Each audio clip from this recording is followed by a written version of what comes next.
contextualizar um pouquinho a CONASPA dentro do Ministério Público do Trabalho, a nossa coordenadoria, que hoje estou como coordenadora nacional, nossa Coordenadoria Nacional do Trabalho Portuário e Aquaviário, ela foi criada em 2003, justamente porque o Ministério Público do Trabalho entendeu que era uma área, um setor estratégico de interesse nacional, né, garantia da nossa soberania, um ponto estratégico de entrada e saída das nossas mercadorias, nosso comércio exterior todo dependente dos nossos mares.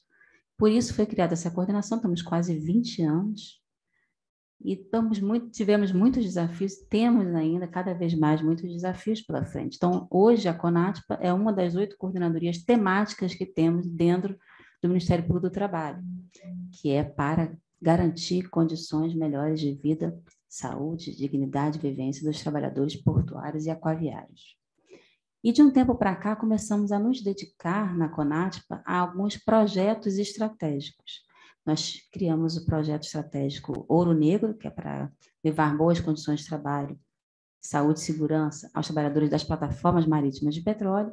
Temos o projeto Portos Seguros, para também levar condições adequadas de meio ambiente de trabalho aos trabalhadores portuários.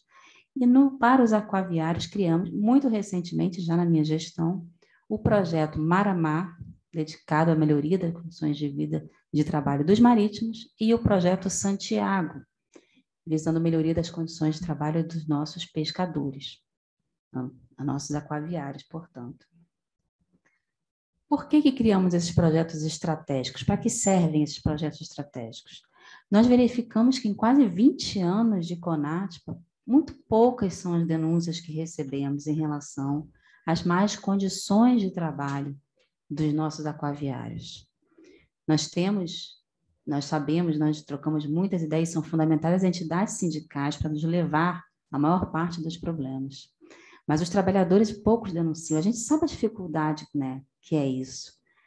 Se a gente pegar o que temos no projeto Ouro Negro de plataformas, por exemplo, a gente tem uma dimensão do problema, a gente sabe quantas plataformas que tem no nosso país, nas nossas águas jurisdicionais brasileiras.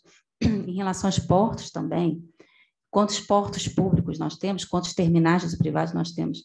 E quando falamos em navios e embarcações, de quantos nós estamos falando? São milhares e milhares de embarcações. E essas embarcações entram e saem do país o tempo todo. A nossa cabotagem, me parece, ela não é essencialmente cabotagem, porque é uma cabotagem que está sempre dando pulo lá fora e volta. E como zelar pela dignidade de vida, de trabalho desses marítimos? Até para avaliar se está sendo cumprida a proporcionalidade de brasileiros. Como é que a gente verifica isso? Se o navio entra e sai, começa a contar aquele prazo, aí quando sai, volta. E a gente não consegue. Então, o projeto estratégico, ele visa o quê? A gente não pode ficar aguardando denúncia de descumprimento, porque é muito difícil chegar a essa denúncia. A gente precisa ir atrás. A gente precisa ter uma atuação proativa, uma atuação de olhar estratégico, visando a melhoria de vida e de trabalho dos marítimos e dos pescadores e dos aquaviários de modo geral, né? Quando falar de marítimo aqui, estou falando de aquaviário. Nós precisamos ir atrás. E como faremos isso? É muito importante estar aqui porque as entidades sindicais são fundamentais nesse processo. Nós precisamos dialogar, quem sabe até criar uma cooperação entre a gente para saber que indicadores, que plano de ação vamos bolar para conseguir atingir os navios de forma estratégica. Não adianta a gente fazer uma operação de fiscalização, embora seja importante, não vou dizer que não é, é importante, mas de sair entrando nos navios, vamos qual navio? É esse aqui que está no porto, vamos subir nele. A gente precisa ter um olhar estratégico de quais navios a gente vai, quais são aqueles que acendem uma red flag, que chamamos, um sinal vermelho, um alerta de possível irregularidade. Então, a gente precisa criar esses mecanismos de visão estratégica, porque só assim a gente vai conseguir atingir e chegar nos trabalhadores aquaviários com esse pensamento estratégico. Como, repito, é diferente de a gente ir num porto, a gente sabe quantos portos tem no país, a gente sabe quantos terminais, a gente consegue pegar os indicadores de o número maior de irregularidades, de autos de infração, a gente faz uma busca no judiciário pelas ações que tem, isso é mais fácil. E nos navios? Que sequer são de bandeira brasileira, porque nós temos esse desmonte, né, da nossa marinha mercante, da nossa dos nossos marítimos, a proteção dos nossos marítimos, que está se desfacelando aí, que se não fossem as entidades sindicais para mantê-los ainda fortes e altivos, né, nós não teríamos nem mais sequer marítimo brasileiro, talvez. Então, a gente precisa criar esses mecanismos, né? E dentro da CONASP, então, logo depois que criamos esse projeto estratégico Mar-a-Mar, nós começamos a nos reunir com duas instituições importantes para esse segmento, além daqui, inclusive, do Sindimar e da Contimaf, que também nós somos nossos companheiros nessa luta. E nós temos reuniões com a Marinha do Brasil e com a ANTAC, a Agência Nacional de Transportes Aquaviários. E com essas instituições, nós da CONASP afirmamos, pelo PGT, pelo Procurador-Geral do Trabalho, afirmamos 2 acordos de cooperação técnica. E esses acordos visam, então, criar diversos mecanismos para atingirmos os trabalhadores brasileiros, visando essa atuação proativa, sem aguardar que as denúncias cheguem até a gente, né? A gente precisa ir atrás das denúncias.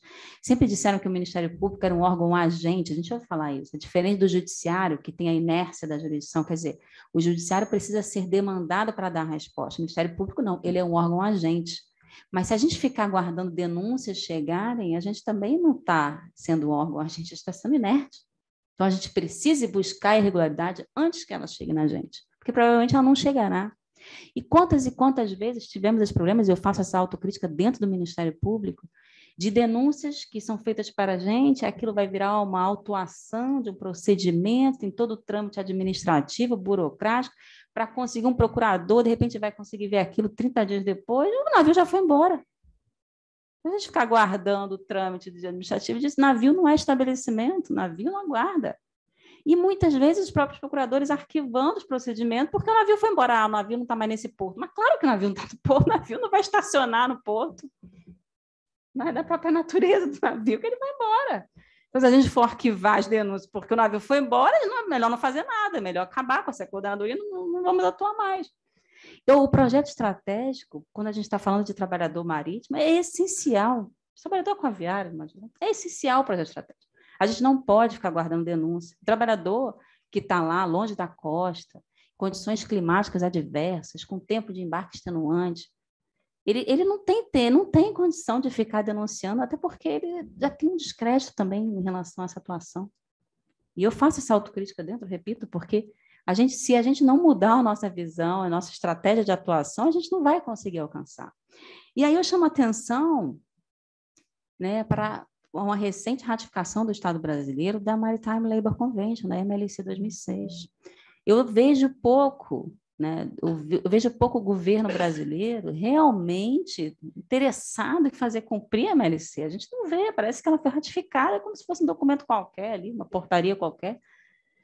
Né? E a Maritime Labour Convention, a MLC, embora aqui é importante dizer que ela é uma garantia mínima de direitos, tá? Porque nós temos acordos coletivos aqui conquistados e os trabalhadores brasileiros marítimos estão de parabéns, e aquaviários, por terem conquistado tantas coisas que estão muito além da MLC, isso é importante que se diga, mas a Convenção Internacional ela é importante para mostrar a relevância do trabalho do marítimo, do aquaviário brasileiro.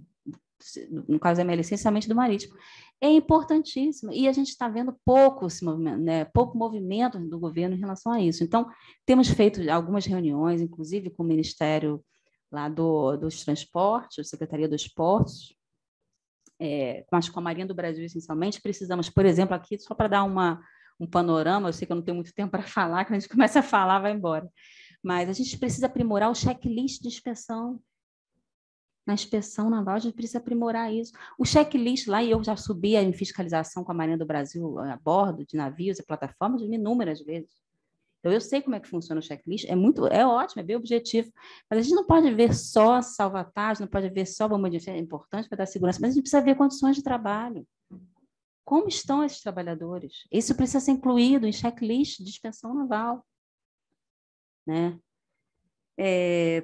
Temos também, por exemplo, campanhas que podem ser feitas. A IMO, no ano passado, criou uma campanha Fair Future for Seafarers.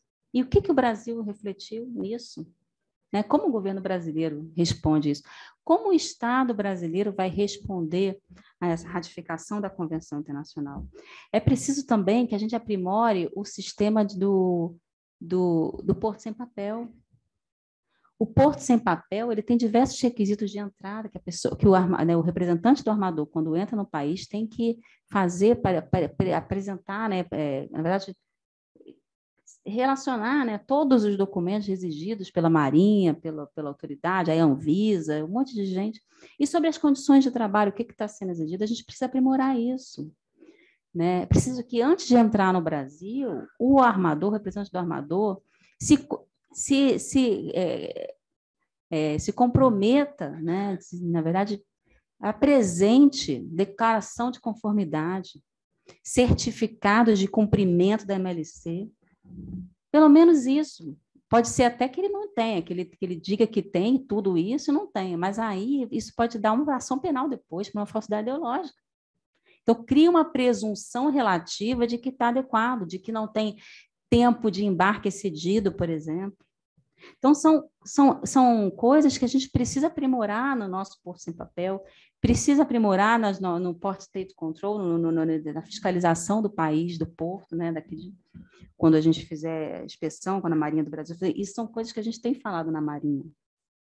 A ANTAC, por conta de um convênio, tem mandado para a gente informações quando há o cadastro de embarcações que entrem no Brasil e tenham apresentado deficiências relacionadas àqueles memorandos, aqueles protocolos de Paris-MOU, Tóquio-MOU, Vinha Del Mar-MOU, quando há deficiências ali relacionadas a condições de trabalho, e eu chamo a atenção na Marinha em relação a isso, porque nós não estamos só criando uma novidade por conta da MLC, não.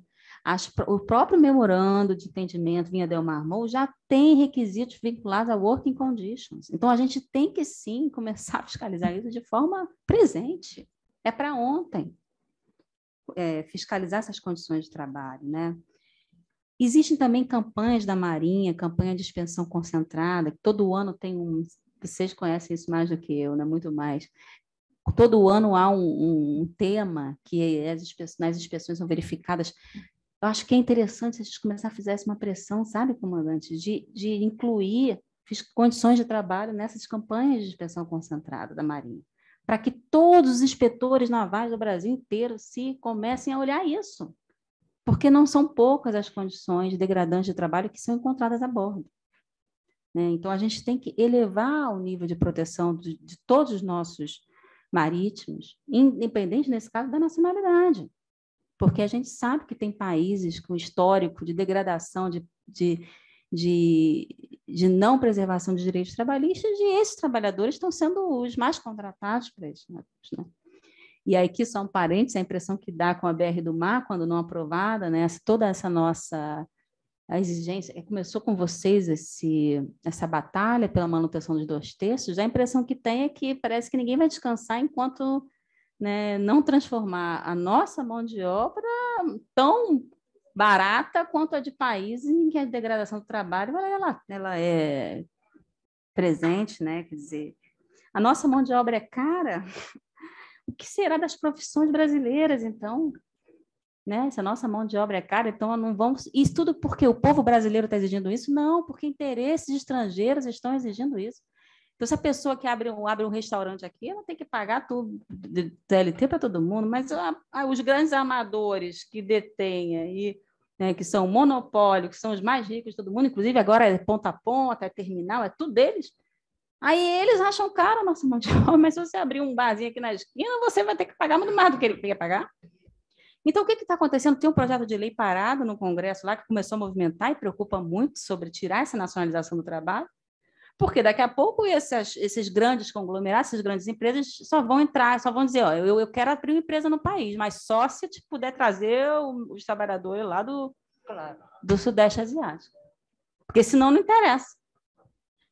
Olha só a porteira que foi aberta com esse veto à empregabilidade de brasileiros. É muito preocupante o país que estamos, né, nos tornando.